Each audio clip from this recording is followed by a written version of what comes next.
Well, good evening and welcome everyone to our employment law seminar that the PDA is bringing to you. My name is Ward Blackwell. I'm the Executive Director of PDA, and I appreciate all of the number of people who've decided to take us up on this presentation. I know there's going to be a few more still joining us. Actually, can see on my screen, we've got them coming in every minute, but we're going to go ahead and get started with some of the preliminaries. First thing I'd like to do is to thank PDA Insurance Services, also known as PDAS, for their generous support that helped make this webinar possible. Now, PDAS, for those of you who don't know, is PDA's wholly owned insurance agency, and we'd like to encourage all of you to contact them for all your insurance needs. They will take extra good care of you as a PDA member. So with that out of the way, I would like to also make sure everybody understands how these webinars work. Every one of you is muted if you're a participant. You will not be able to speak to the presenters. However, you can ask questions by typing them in to the question box, which is a window in the control panel that's on your screen. You may send in your questions at any time during the presentation.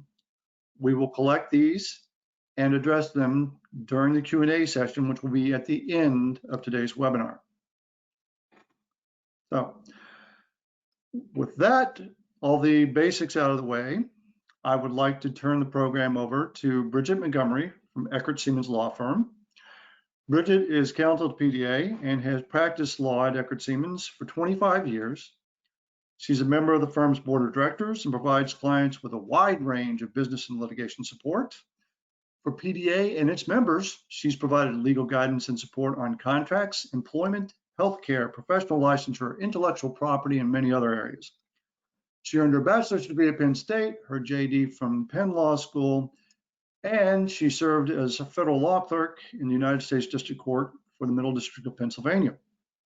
When not working for her firm, Bridget serves as continuing education chair for her Federal Bar Association chapter and enjoys boating, gardening, and cooking for her husband, sons, and grandkids. Well-rounded. Bridget, please take it away. Thank you, Ward. I'll just take a moment to say welcome to all of our attendees and to thank Ward and Mary for coming up with this very, I think, timely and good idea for continuing education for the member dentists of the PDA. We at Eckert Seamans are very happy to support you, to provide legal guidance for you in a variety of matters. And we appreciate the opportunity to be with you tonight.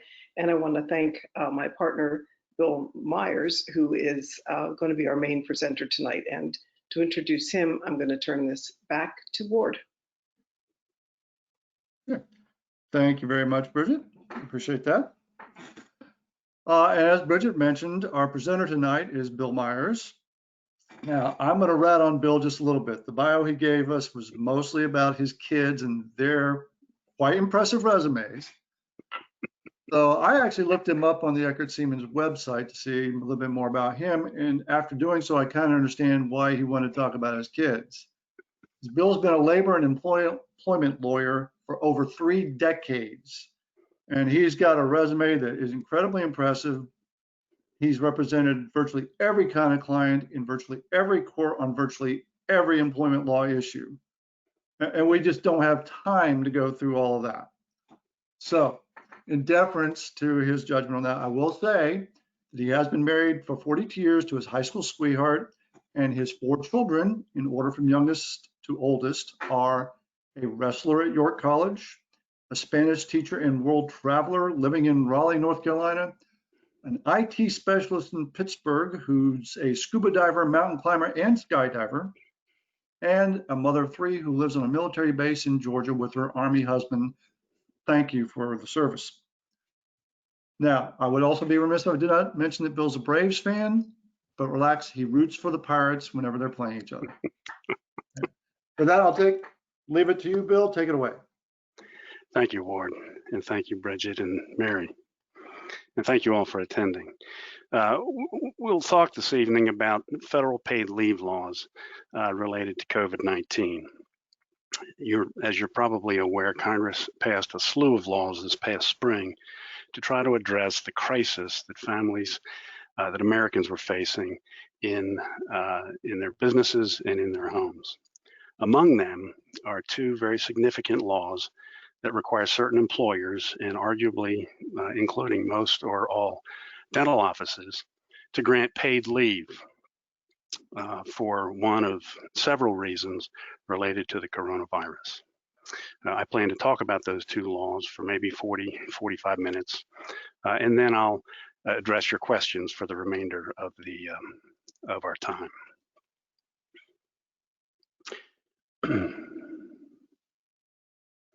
To begin with, this is an overview of what I plan to cover in my remarks.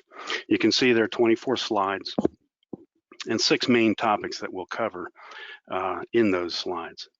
I should mention something here that I'm not going to talk about, and that is state and local paid leave laws. Some states have enacted these laws, although Pennsylvania is not among them. And within Pennsylvania, Philadelphia has its own paid leave law. And early on in the COVID process, Philadelphia passed some emergency regulations that provided events, COVID-related events for which people could get leave. So if you live in that city, that's something that you need to address. We'd be happy to assist you with that. Pittsburgh also has a paid leave law, although I'm not aware that it has done anything to incorporate COVID-19 into it. But we're not going to address those because they're very specialized laws and would be difficult to address to a group across the state. And there actually may be other cities and counties in the state, also I believe there are, who may have similar laws. The first thing that you'll see is that there are a number of federal laws that contribute to the meaning of mandatory paid leave under the federal law, and with just as many acronyms as you can see in the red. We'll talk directly about the two principal laws this evening, but you should be aware that all of these laws are implicated. They all sort of draw from each other and draw definitions from others. And for lawyers, that's important. For your purposes, it just gives you a context to understand how this works. Fortunately, although there are a number of those laws that are involved, there is also a plethora of guidance that's available to assist you in complying with your legal duties in this regard. Here on the screen, you can see selected guidance materials from the federal agencies that administer these laws, principally from the DOL. The U.S. Department of Labor is the DOL, and there's some EEOC materials. These are excellent materials, and you should seek them out and use them. They're not written for lawyers so much. They're written for business people to be able to understand how to comply with this. Now, I've provided a sheet to Mary Donlin that has all these materials as well as the ones on the next slide, and has embedded links to each of them. So she'll email that to you after our session this evening.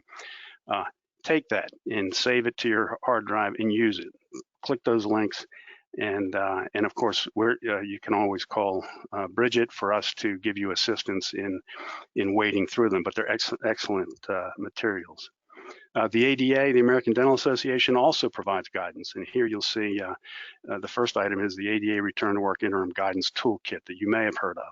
It's an excellent resource. Now, it actually doesn't address paid leave laws, but it's an excellent COVID-19 guidance tool for dental offices. The second item does address paid leave and other issues relating to leave in connection with COVID-19.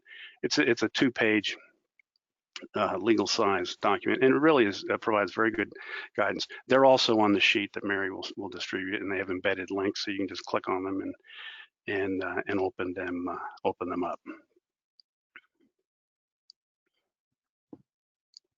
Here you can see the Families First Coronavirus Response Act, which is what the FCRA or the FFCRA acronym refers to. That it's actually a collection of 8 laws rolled into one. It was a massive piece of legislation, and each of these 8 laws was set forth in a separate division, as it's shown on the screen. The 3 that relate directly to paid leave are shown in bold red.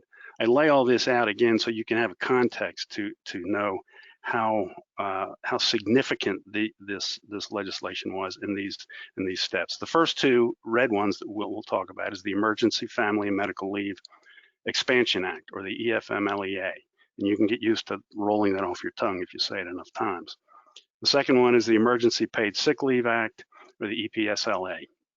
The third one we're not going to talk about tonight, at least not extensively, but I want to mention it because that's the law that is sort of the flip side of the paid leave that you're required to provide, and that is a law that provides the tax credits, payroll tax credits for the paid sick leave, the EPSLA leave, and the EFMLEA leave.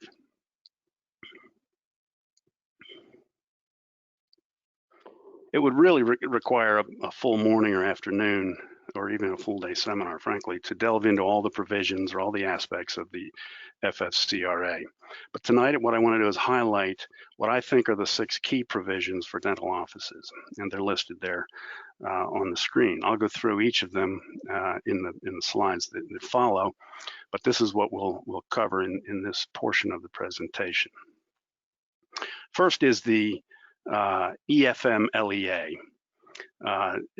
Is an amendment to the FMLA, which is probably a law that you've heard a lot about, and you're familiar with it if you manage employment matters in your dental office. That's the Family Medical Leave Act. The EFMLEA is not a freestanding law. It is an amendment to the FMLA, and what it does is simply add another category or another condition or another reason for employees to be able to take leave under the FMLA. It's you may recall that the FMLA is unpaid leave in most cases, but this adds paid leave with some special rules. If the employee is unable to work or telework because they need to provide their care for their own child, and if the child's elementary school or secondary school or their child care provider, their professional child care provider, has closed, both of those must be related to COVID-19 in order to qualify for this EFMLEA leave. And it is not available if the employer is operating. That was more important back in the spring when many businesses were closed. We'll talk about it a little bit more, and we'll talk about the New York case that's referred to there. But it, well, we'll talk about that further. The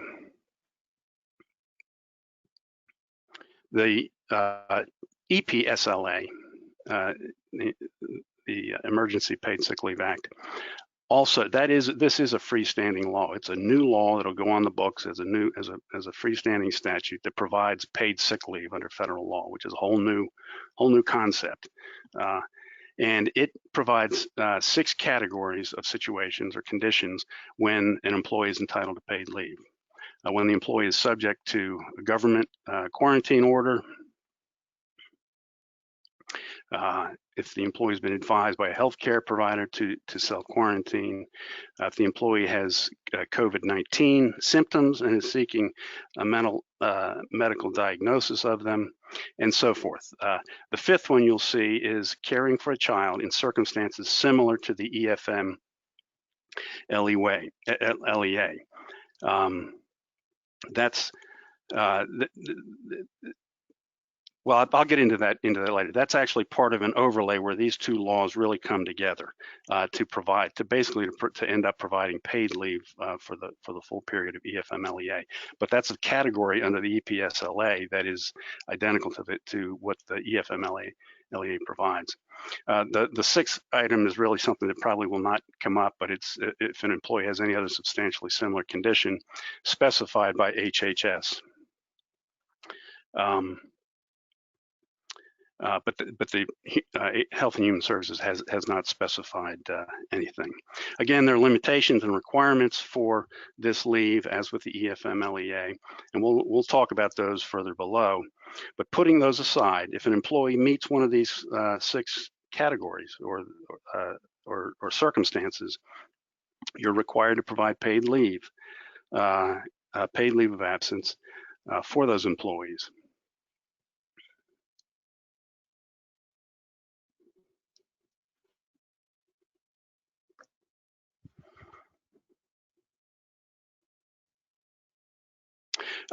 Here we begin to see some of the requirements and limitations on the paid leave that is mandated by EFMLEA. Under the EFMLEA, it's available for employees of employers who have fewer than 500 employees. And it's available after 30 days of employment, after the employee's been there for 30 days. There are no other requirements for eligibility for EFMLEA leave. And I'll note that this is different from the FMLA. If you're familiar with that, you'll remember certain things like the numbers that are shown on the screen. That an employee has to be employed for 12 months, has to have worked 1,250 hours. The employer has to have 50 or more employees, and there has to be 50 or more employees in the local area for that employer. And none of those apply in this special version of the FMLA. Under the EPSLA paid leave, an employee is eligible for that, again, if he or she works for an employer with under 500 employees. I really don't know why Congress excluded large employers. I mean, I can guess as to some of the policy reasons, but this does not apply to large employers. But EPSLA leave is available from the first day of employment. There's no 30-day waiting period. The EFMLEA and the EPSLA both will expire on December 31.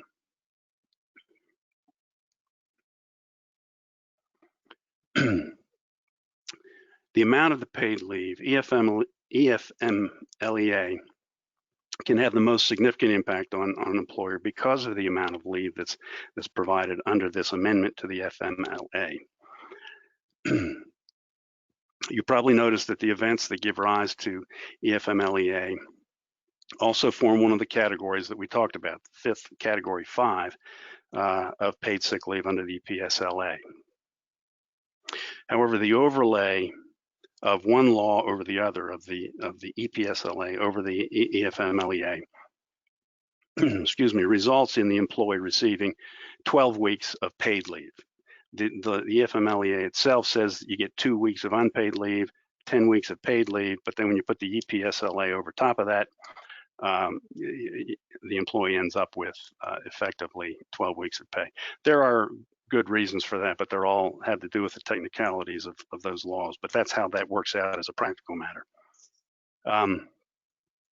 The EFMLEA leave is paid at 2/3 of regular pay. You don't have to pay the full salary, you pay 2/3 of the pay for beginning with the 3rd week, because remember the first 2 weeks are unpaid technically under the FMLEA. We'll see later that the first 2 weeks are also paid at the same rate, but I'll get to that in a moment.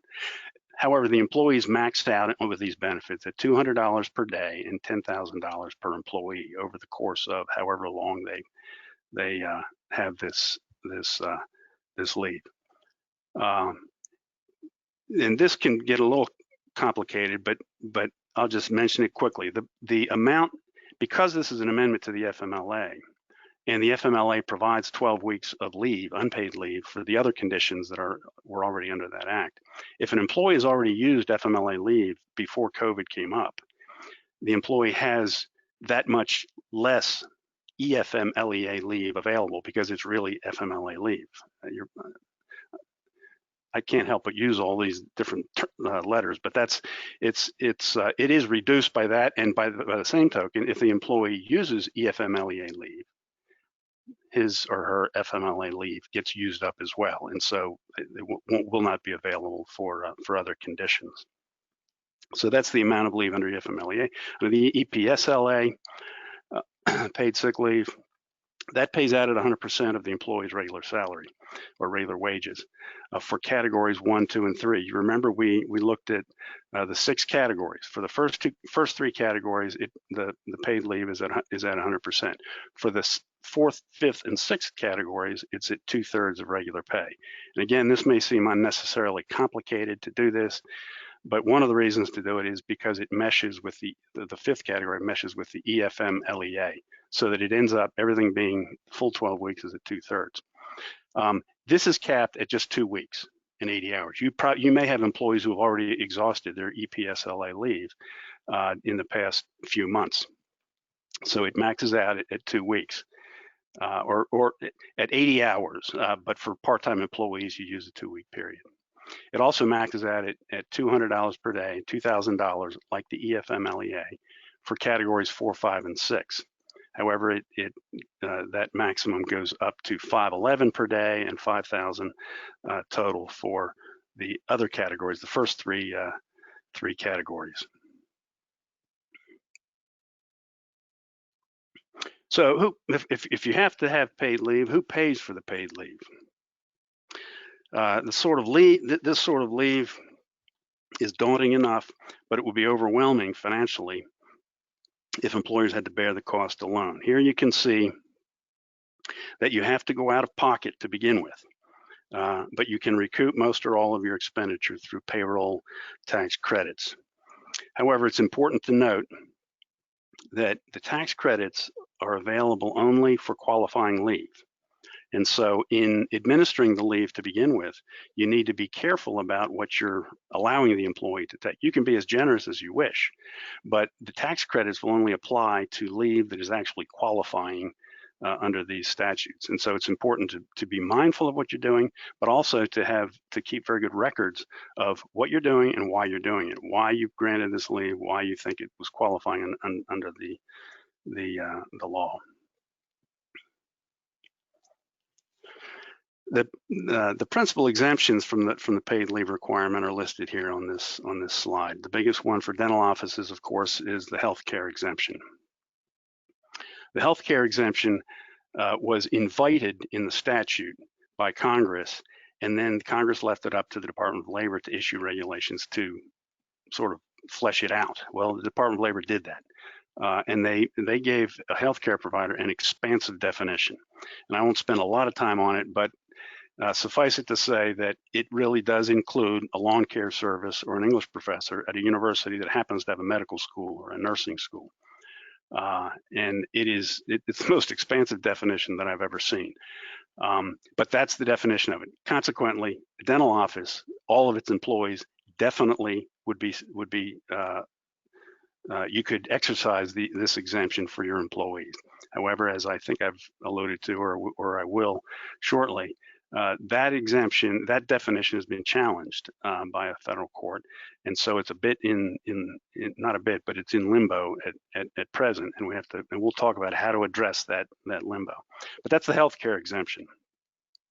The the small employer exemption or small business exemption may also be pertinent for dental offices because it applies to employers with fewer than 50 employees. We mentioned this one again a bit later, but you can see the criteria that are listed there. You have to establish that that providing the leave would jeopardize the viability of the business. And then how you establish that is what the 3 points are underneath that. Those are 3 different ways. You don't have to do all 3 of them. You just show one of those 3, and that will establish for you the small business exemption. The emergency responder exemption really does not apply to dental offices, but that's that's the 3rd key exemption from these laws. The Department of Labor issued combined regulations in April, covering both the EFMLEA and the EPSLA in one set of regulations, and talked about them not interchangeably, but talked about them together. The regulations are extensive, even much more than the statute itself. Again, we could spend a good bit of time on each one. But what I've done is selected what I consider to be the 10 takeaways or the 10 most important points for a dental office and small employers from those regulations. We could spend a lot of time even on these 10 takeaways, but I'm just going to hit the high points, and then I can address your questions on them, or we can talk later. The first of these is the work from the regulations that the Department of Labor really fleshed out in the regulations, is what I've called the work availability requirement, or some people call it the but-for standard. That's more of a lawyer's term, but it is entirely new in the regulations. And again, Congress gave the Department of Labor, a long leash to do this. And basically it says that the paid leave is not available to an employee if his or her employer doesn't have work for the employee. For instance, in the spring, this was a very significant issue because the governor had shut down so many businesses. Even if an employee met the EFMLA criteria or one of the 6 categories of EPSLA paid leave, if the employer didn't have work for the employee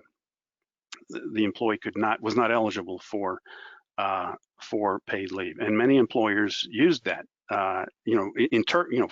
relied on the Department of Labor regulations in that. It's in red on this screen because of the New York case that I mentioned and that we'll talk about further, that I affectionately refer to as the monkey wrench in the works here. And but that's why that's in red, is because it's very clear in the regulations, but it's been called into question by this court. Another item is point is that the FMLEA and the EPSLA payment caps that we talked about, $200 per day, $2,000 and so forth, are cumulative. In other words, when there's only one place where the 2 statutes overlap, and that's with childcare. But those caps are cumulative. They're not, they don't cancel each other out. So you add them together to figure out if you're running into one of the caps. Employers may not require PTO or employees to use PTO or vacation or other employer paid leave that's provided by employer policies, or the employer may require the employee to do that with EFMLEA leave, to do them concurrently so that they get used up at the same time, but is not entitled to, but may not require the employee to do that with EPSLA. It is very clear that EPSLA paid sick leave is over and above anything that you provide already with your policies, and so and that's just a very clear and hard rule for the EPSLA. The benefits are not retroactive, but eligibility is.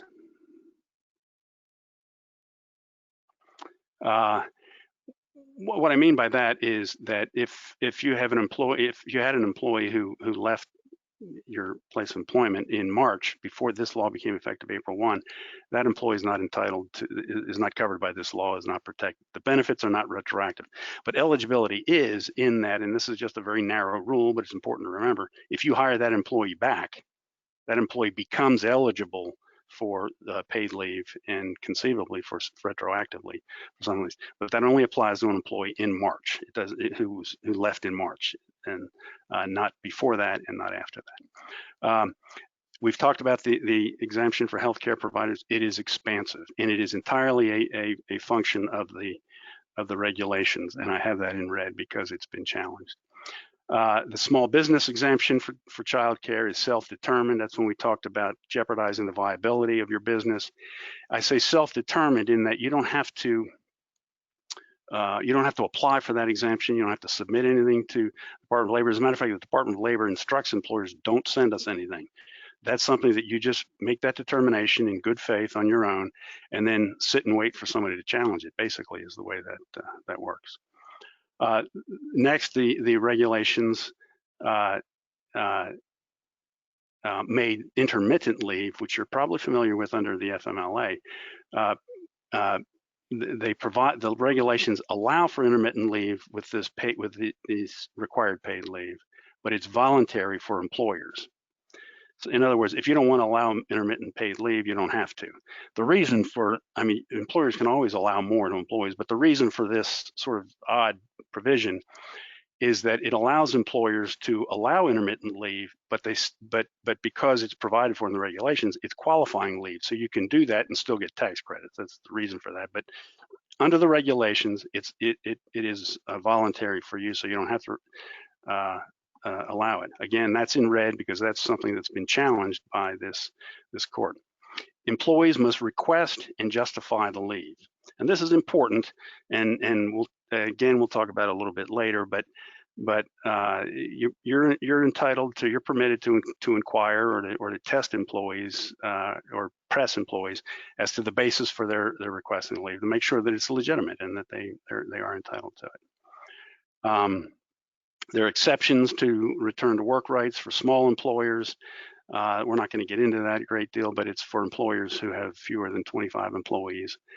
And then the mandated leave has a number of limits.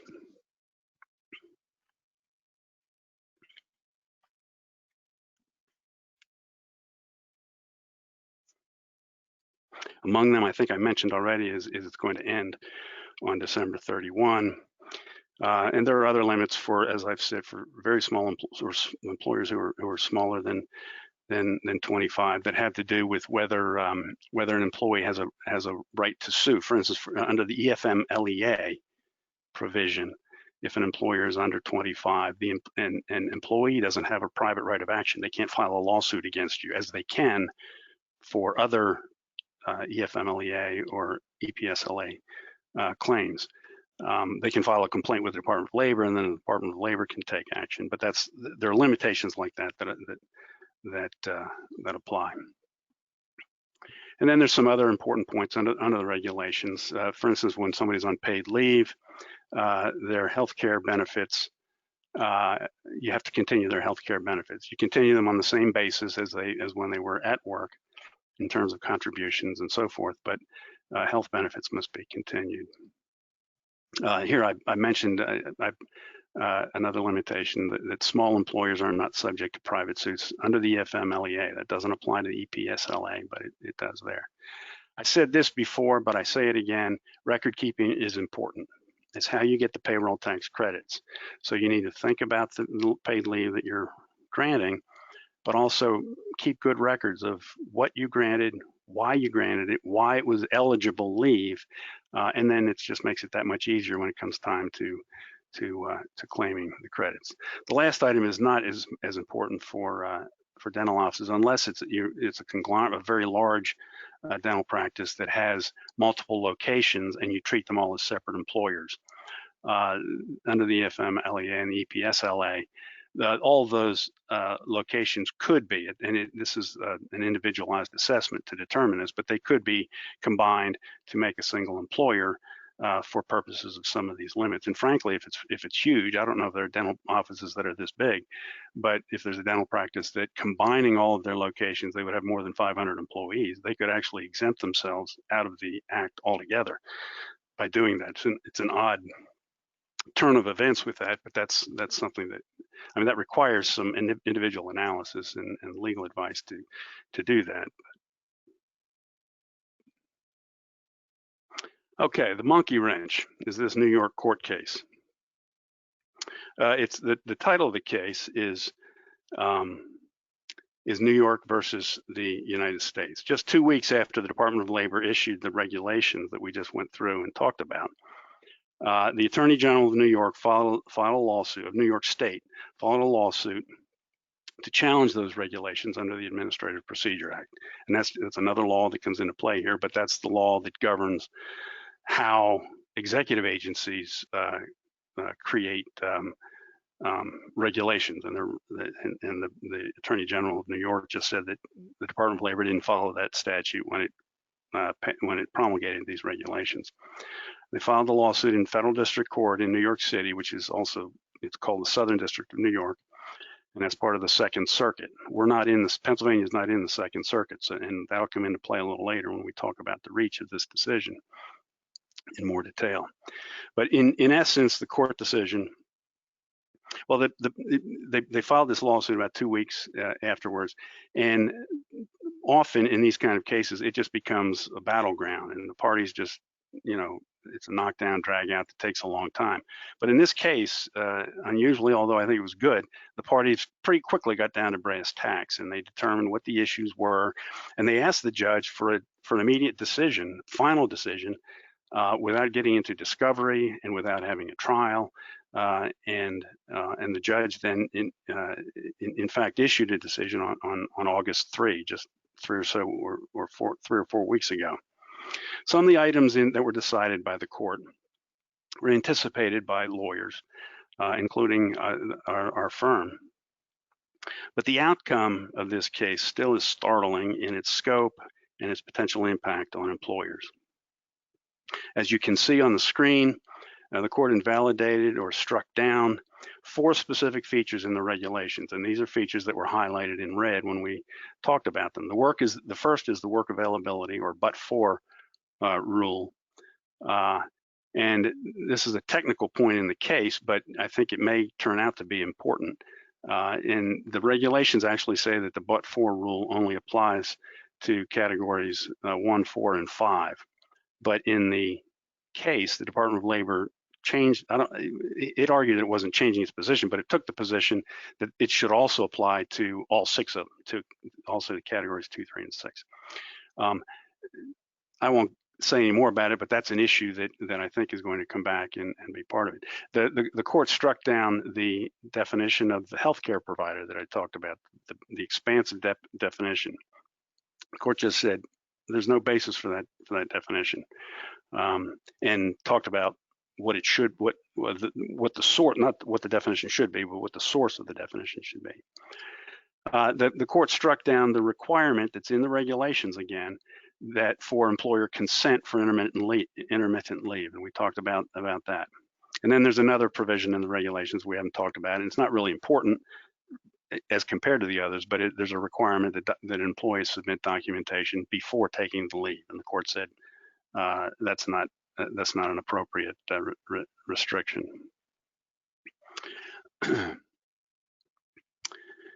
The reach of the decision of this New York court decision really is not clear. There's no mention in the decision by the court whether the court considers it to be nationwide or New York only, or the Southern District of New York, or the Second Circuit. And part of this is because the court didn't issue an injunction. Often in these kind of cases, the court will issue an injunction that says, U.S. government, you may not enforce this, or you may not, do something with it. All the court held was these 4 things are invalid. And by the way, I should say, the court explicitly held that all the rest of the regulations are valid and enforceable. And so it is very clearly just these 4 items. Some commentators have advised treating it as New York only. I'll just say it really isn't clear. I mean, we could go really either way with that. The Department of Labor response has been really pretty inexplicable to me. The Department of Labor has been completely silent, at least publicly, on what steps it's going to take. No press releases, no new motions in that court case, or no appeals to the Court of Appeals. I expected them, as soon as I read the district court decision, I expected to hear later that day or the next day that the Department of Labor had filed an appeal, an emergency appeal, asking for emergency consideration and asking the appellate court or the lower court to suspend the decision while they go through the appeals. And I expected this to go to the Supreme Court eventually. But there's just nothing the Department of Labor has said. I'm sure they're doing something, and these are the options that I think they have to be considering. The first is to appeal, as I said, the lower court decision, and ask to suspend the decision while they go through the appeal. The second thing they could do is they could issue amended regulations, and the period of silence suggests that this is what they're doing, although it's only a suggestion. And that they could issue amended regulations to overcome the court's concerns. In other words, issue regulations that are basically the same, but that in the way they do them, address the concerns that the court expressed. And the third option is they could issue amended regulations that just acquiesce in the court's holding and just say, okay, we'll accept that. We're not going to challenge it. I can't see that happening because of the dramatic impact or effect of this decision and the significant change. But those are the options that I can see. So the question is, when will I know? Nobody outside the Department of Labor knows, at least nobody that I know knows, and I know I don't know. The Department of Labor has until October 2 to file its appeal, and there's no statutory or court deadline on issuing new regulations. I expect an announcement within days or weeks, but I've been expecting that since August 3.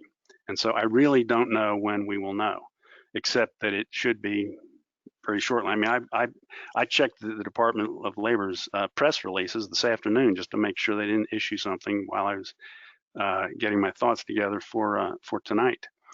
But watch for updates from our firm and from the ADA and from news sources on this. So, what should you do in this strange situation? You don't really have the luxury of doing what the Department of Labor appears to be doing. And there are actually even broader potential implications that I alluded to earlier from this decision, apart from your deciding what to do or other employers going forward, and that is the potential retroactive impact on employers who relied on these regulations to exempt certain employees from leave. There's just that's a black hole. It's an abyss that you could get lost in trying to figure out all those permutations and cascading possibilities.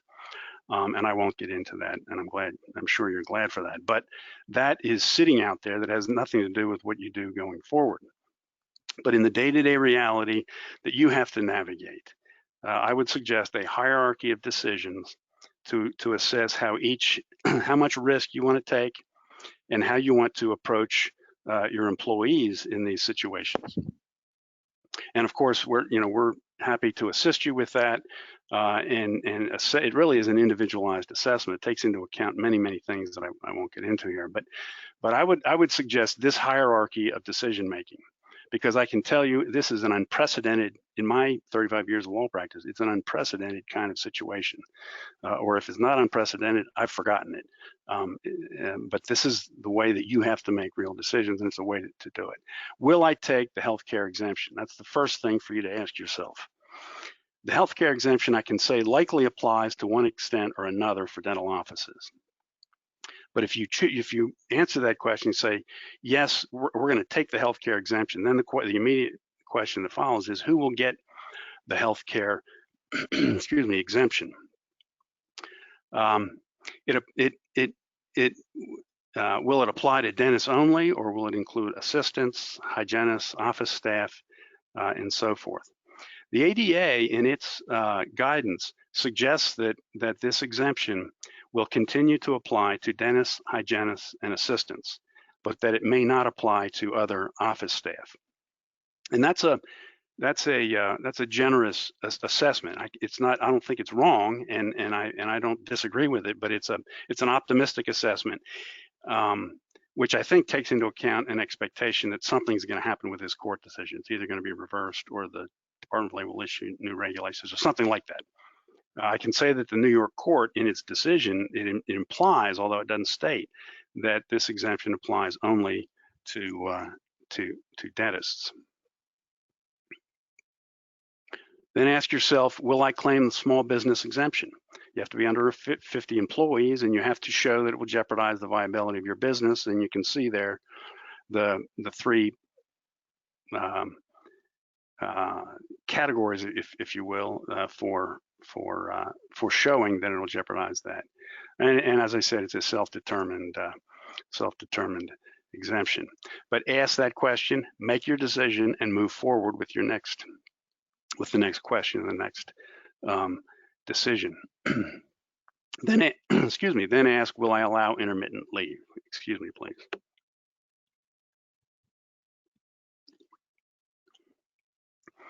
I can tell you that the regulations very clearly allow an employer to refuse, but the New York court decision says that you may not. So that's in limbo. What you have to decide is, am I going to follow the regulations, or am I going to take into account this court decision? Given that you're in Pennsylvania, it's a trial court, it's not an appellate court, certainly not the Supreme Court, and there are many things that could happen with that decision. But as of now, the regulations allow you to refuse intermittent leave. And so you decide, from a business standpoint, do you want to allow intermittent paid leave? If it doesn't matter, if you can do that, well, then that's fine. It's something your employees may appreciate. Then ask, once you go through those key issues to figure out, okay, how are we going to deal with this court decision? Ask, how closely am I going to examine the remaining requests?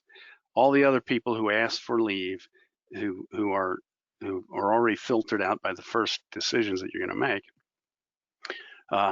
how closely you're going to examine them. You need to examine them to a certain extent and make records, as I've mentioned, but decide how aggressive you're going to be with that to police this, and think through that in terms of the culture of your workplace and your employees, and how that may play out, and economically how it works for you in your workplace. Okay, we've talked through all of this. We know that you have to allow qualifying paid leave. We know that you'll get offsetting payroll tax credits for qualifying leave. And we know that you may exempt healthcare provider employees, although we don't know for sure who those will be. And you can exempt all employees if you're a qualifying small business. What you need to do is go through that hierarchy of decisions and then watch for updates on the DOL's response to the New York decision and how that will actually play out. Okay, if there are any questions now, I'd be happy to address them.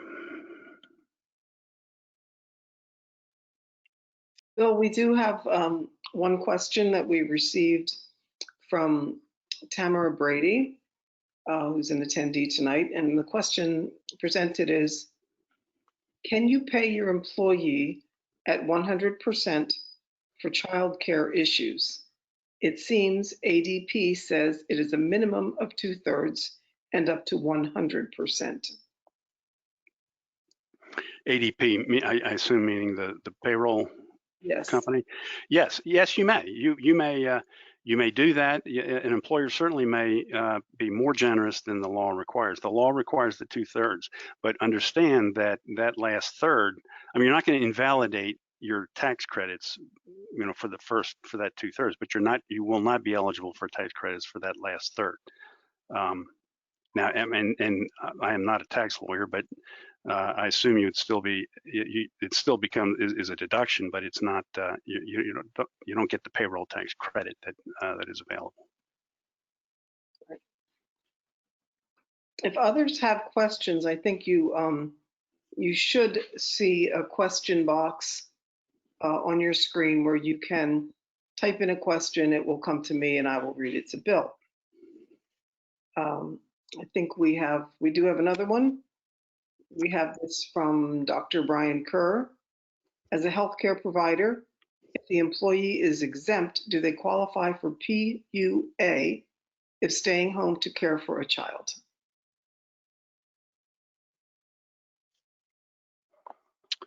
I'm not sure what PUA, what you're referring to. Unemployment or? Hang on a second. If Dr. Kerr is, he's writing, he said, yes. That may be something obvious. It's unemployment? Yes. Oh, okay.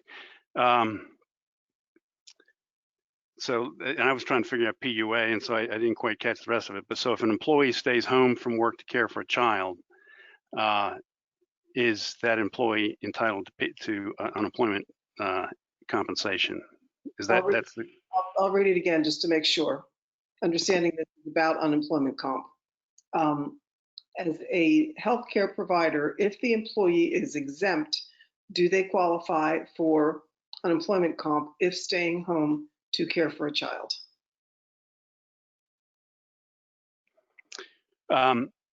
Typically, if they choose to stay home, they would not be entitled to that, but there are special rules, and I believe that they would be entitled to it, assuming they're not getting the paid leave, because the paid leave would eliminate, or not eliminate, but it would offset any entitlement to unemployment. But assuming they're not getting that paid leave, there are special rules that are part of these laws that we've been talking about that provide unemployment compensation for those situations. If it's a qualifying condition of the school is closed, or the healthcare or the child care provider is closed, and so forth. Okay, and we do have another question, and by the way, Dr. Kerr, if you have a follow-up to that, feel free to go ahead and type it in. I'll see it and make sure Bill gets it. We have a question from Dr. Aaron Adamson. How do you document that an employee has symptoms and is awaiting test results? do they need to show a doctor visit? No, you would not have to do that, because actually that particular category contemplates that the employee has not yet gotten into the doctor. And this was really something that was included as a category when in the spring and the early summer, we were anticipating that healthcare providers would be, overwhelmed with people, and so people would have a hard time getting in for a diagnosis. So no, you would not have to have that. What you would document is simply the evidence of the symptoms, even if it's the employee telling you from home, I have these symptoms, and then you don't have to go into excruciating detail, but specify what the symptoms are, and then and you should follow up to make sure that the employee in fact gets the ends up with the diagnosis, because that may lead into other bases. But no, you don't have to do that. Okay. We have another question from Dr. Kerr. Is the school considered closed if it is open part-time in person and part-time virtual? This is a question that refers to for tax credit purposes. Right now, the answer to that question is that it is considered closed when it is physically closed. In other words, if the school is physically closed but holding online courses or classes, and particularly if it's with primary and secondary schools, it's mandatory attendance. Particularly if it's mandatory attendance, then that is considered closed, even though they're doing online classes, if the physical place is closed. So if they're doing this combination of 2 days a week or something like that, it would be considered closed during those the 2 days that they're physically closed. Good, thanks. We have another question from Dr. Derek Brown. And the question is, if an employee goes on vacation to a state that is on Pennsylvania's list of quarantine upon return from the vacation, are you still required to pay that employee if that employee knows and was notified by you that they are going to a state that is on PA's quarantine list? It says that is, the employee knowingly went to a state on vacation against the recommendations of Pennsylvania and the doctor and the dentist. And if you'd like me to read that one again, I will. No, I think I get the picture, because I was tempted by the same thing this past summer when I went to the Delaware beach, and initially Delaware was on the list, and then they were taken off, fortunately, before I went. But I was faced with this temptation, and I went to Delaware. But that really is not addressed specifically in the regulations. But I think it would come down to whether, because what you do is you go back to the categories, the 6 categories that are in the statute, and if the reason for them having to stay home for that 2 weeks is if Governor Wolf's order said that if you go to Delaware or whatever state and come back, you have to stay home for 2 weeks. And I don't remember off the top of my head if that was the governor's order. But if it was the governor's order or some government order, then they would be entitled to the leave, even though they sort of subjected themselves to that. However, if it's an employer rule or I don't know, some other rule that would not fall into one of these categories of paid leave, then they would not be entitled to the leave. But although that would not turn on whether they subjected themselves to it, it would be based on whether they fit into these categories. But doing that to themselves would not disqualify them. This is a question from Dr. Charles Sgrimali. I hope I'm saying the name right. If I'm not, I apologize. What risk would an employer be taking by choosing to exercise the healthcare provider exemption rule?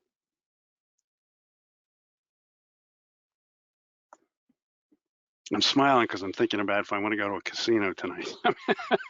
Because it really is that. In order to do that, I can't quantify it. I can tell you my gut sense, and this isn't legal advice because I don't know your situation, because there are individual circumstances or matters that go into this assessment. But I would, for a dental office, I think you have a pretty high likelihood. Well, I think dentists definitely will be within the healthcare exemption, just because even the court's decision would contemplate that, the way the court went about it. But I think that if the Department of Labor issues new regulations, I think they will issue them to include, for instance, nurses are not included right now. The way this court has interpreted, I mean. And so I think that dental offices will come under the paid leave, the healthcare exemption. The one piece where there would be more risk is with non-health office staff, accounting and billing, or the receptionist. Now, in smaller dental offices, these roles probably interchange an awful lot, and so that you may not have that. But larger practices have whole departments, and for that. So I can't quantify the risk, but I think that you are in a much better position as a dental practice or a dental office than an ordinary business would be. But what you should do really is contact us or talk to your lawyer to go through this in detail in your situation, because that's what you're doing, is assessing the risk in your situation, your financial situation, your legal situation, and the kind of employees, the number of employees you have. All of those factors come into an analysis of, all right, what is the risk that I'm taking? It's more than just a legal analysis. It's a legal and strategic analysis that requires that sort of individualized assessment. And let me add that, or remind you again, that the ADA guidance really takes a pretty aggressive isn't the right word, because an optimistic approach in saying that the word they use is likely. It's likely that hygienists and assistants will be included, although even the ADA guidance says that it's not very clear about the office staff. Okay. We have a question from Dr. Amy Sund. The question is, Pennsylvania currently has quarantine recommendations following travel to specific states. For employees returning home from these states, areas, and under quarantine per these recommendations, does this qualify as FFCRA leave? Yes. If I'm assuming that what they've done is covered by Governor Wolf's order or Secretary Levine's order, and they're required, that would be a Category 1 under the EPSLA. Would not, of course, it wouldn't be EFMLEA, but under the EPSLA, that would qualify. Bill, this is Ward. The actual language on the DOH website refers to that as a recommendation. So would that change your answer if it's not necessarily considered a mandate? Yes, it would. Yes, it would. And that's an excellent point. I don't know. I'm not familiar with, I don't keep track of what the governor's order requires, but it must be an order or an order to quarantine, or an order to to quarantine. Okay, we have a follow-up from Dr. Kerr to his last question. Question is, the employee would still get paid leave, but would he, the employer, only get tax credit for the days the school is closed?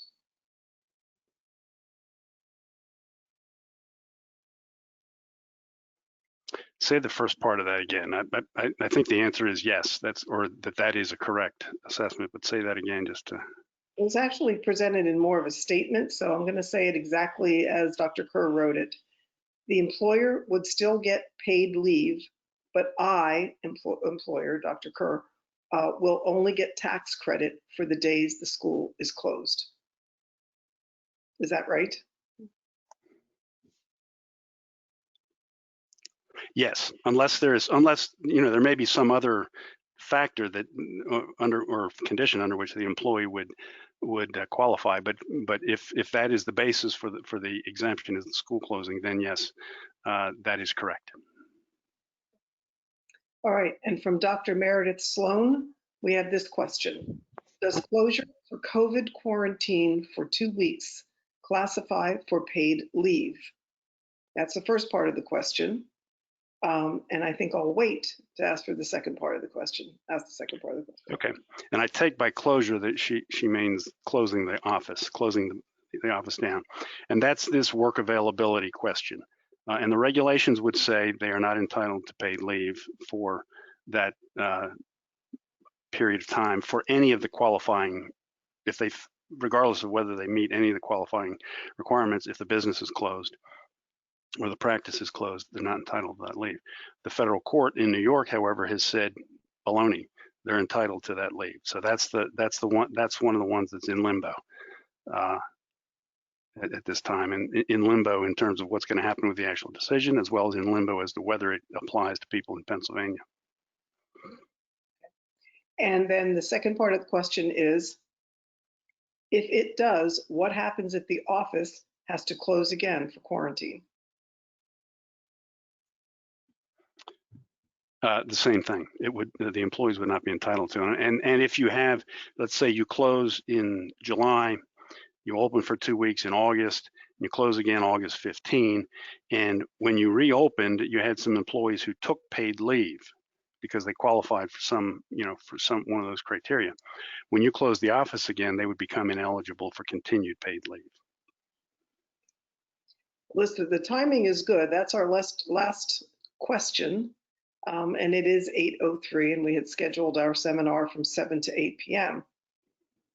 So I would say, unless we have any other questions that we can get immediately, I think we've used up our time. And I want to especially thank Bill for the work that he put in to this with me and Mary and Ward all together to provide this benefit to PDA members. And again, I also want to thank Ward and Mary for coming up with the idea in the first place. Very timely, insightful. And one thing I would like to say is that when the idea for this seminar was first presented to me, it was framed in what I think is an important way. And that is, what do our dentists, our members have to do? But also, what should they really do? And in order to, not looking at it just about as to what they have to do, but also what's the best thing that they can do to help retain their staff. Because while some dentists, may think of it as what exactly do I have to do, others may be thinking of it as what should I do to retain my staff, because I want to retain my staff. And I think that Bill was, touching on that and saying, you have to think about this both from a legal perspective and a business perspective for, what you want to happen for your business, for your practice. So with that said, I think I'll turn it over back to Ward to say whatever, his goodbyes or his final statement. And I just want to let you know that we are available to answer your questions. You have my contact information. We have a pretty large labor department. And of course, we've got, we're a full service law firm, about 400 lawyers right now, close to that, changes from day to day, but about 400 lawyers that cover a lot of areas of practice. You call me, I hook you up with the right person for whatever your question is, whether it's a transactional matter, an employment matter, a contract matter, could be an IP matter. Just give me a call. I'll make sure that we, get you to the right person. And again, thank you, Bill. Thank you, Mary. Thank you, Ward. Back to you, Ward. Thank you very much, Bridget, and thank you, Bill, for the very enlightening and very useful information. To all our participants, that's the conclusion of the webinar for tonight. A reminder, this was recorded and will be posted and made available on demand on the website. So if you need to come back and maybe brush up a little bit, or you have colleagues who missed out on the live presentation, be sure and let them know. Also, I'll advise everyone that you will be receiving some questions to give us some feedback on how you like this and what we could also provide to you in future webinars. We would really love hearing your feedback, because that's how we can better serve you in the future. So with that, I will thank everyone again. Appreciate it. Have a great evening, and we look forward to someday seeing all of you in person at a PDA event. Take care. Thank you.